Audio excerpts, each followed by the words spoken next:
ఆంధ్రప్రదేశ్లో టీడీపీకి సంబంధించిన పత్రికలు కావచ్చు, ఎలక్ట్రానిక్ మీడియాకి సంబంధించిన టీవీస్ కావచ్చు, ఇక సోషల్ మీడియాకి సంబంధించిన ఛానల్స్ కావచ్చు, యూట్యూబ్ ఛానల్స్ కావచ్చు, వగైరా సిస్టమ్ అంతా కూడా రెండు పార్టీలకి రెండు దారుల్లాగా రెండు వర్గాలుగా విభజించబడ్డాయి. అయితే మూడో వర్గంగా జనసేన కూడా గత 5-6 సంవత్సరాల నుంచి జనసేన కూడా బలంగా సోషల్ మీడియాలో యాక్టివ్గా పనిచేస్తూ ఉంది.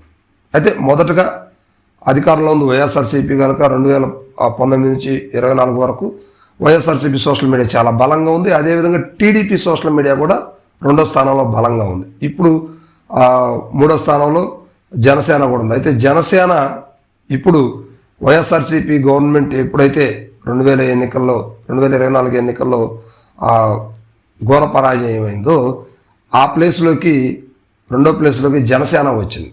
సో ఇలాగా పత్రికలు కావచ్చు, టీవీలు కావచ్చు, ఎవరి పార్టీలకు చెందినటువంటి అంశాలు రాసుకుంటూ వారిని హైలైట్ చేసుకుంటూ మీడియాలు రాయటం అనేది ఆంధ్రప్రదేశ్లో సహజమైన ప్రక్రియగా మారినటువంటి పరిస్థితి. జర్నలిజానికి విలువలు లేకుండా చేసినటువంటి ఉన్నటువంటి యాజమాన్యాలు ఏవైతే ఉన్నాయో ఇవన్నీ కూడా ఒక పార్టీకి కొమ్ము కాస్తూ వారి ప్యాకేజీలు తీసుకుంటూ వారితో వారి అడుగులకు మడుగులు ఒతుతూ నడుస్తున్నాయి అనటంలో ఎటువంటి సందేహం లేదు. అయితే ఇందులో భాగంగా ఇటీవల ఓటమి పాలైనటువంటి వైఎస్ఆర్సీపీ దానికి సంబంధించిన కారణాల్లో మీడియా పాత్ర ఎంతో కొంత ఉంది అని చెప్పవచ్చు. ఎందుకంటే మొదటగా సాక్షి, రెండోది TV9, మూడోది NTV. ఈ 3 టీవీలు కూడా ఉన్నవి లేనట్టుగా, లేనివి ఉన్నట్టుగా, అంటే ప్రభుత్వానికి ఏది అనుకూలంగా ఉండాలో ఆ విధంగా రాసుకుందని చెప్పొచ్చు. ఆ విధంగా ప్రజలకి చిత్రీకరించి చూపించారని చెప్పవచ్చు. అయినా ప్రజలు మాత్రం నమ్మని పరిస్థితి అయితే ఆంధ్రప్రదేశ్లో కనిపించింది.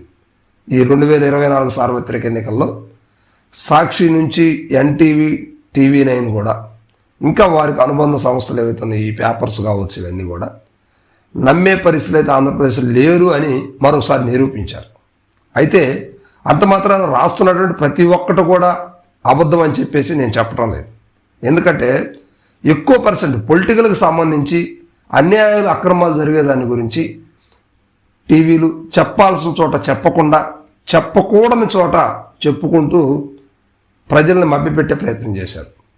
వైఎస్ఆర్సీపీ ఓటమిలోకి ప్రధాన కారణం కూడా ఈ మీడియాదే అని చెప్పవచ్చు. చిన్న విషయాన్ని కూడా పెద్ద చేస్తూ జగన్మోహన్ రెడ్డి గారికి తప్పుడు సలహాలతోటి తప్పుడు మీడియా నడవడికలని చూపించినటువంటి ఈ ఛానల్స్ని ప్రస్తుతం ఆంధ్రప్రదేశ్లో బంద్ చేసే దిశగా టీడీపీ ప్రయత్నాలు చేస్తూ ఉంది. సో వైఎస్ఆర్సీపీ మరలా అధికారంలో వచ్చేంత వరకు కూడా ఈ ఛానల్స్ మీద వేట్ అనేది నడుస్తూ ఉంటుంది. ఈ పేపర్ల మీద ఖచ్చితంగా వారి ఉక్కుపాదం అయితే మోపే దిశగా అడుగులు వేస్తూ ఉన్నారు. సో ఇది ఆ ఛానల్స్ పరిస్థితి. జర్నలిజానికి నిజమైన అద్దం పడుతూ ఒక నిజమైనటువంటి విషయాన్ని ప్రజల ముందుకు తీసుకెళ్లేటువంటి పరిస్థితి అయితే ఆంధ్రప్రదేశ్లో ఆ వాతావరణం అయితే లేదు. రైట్.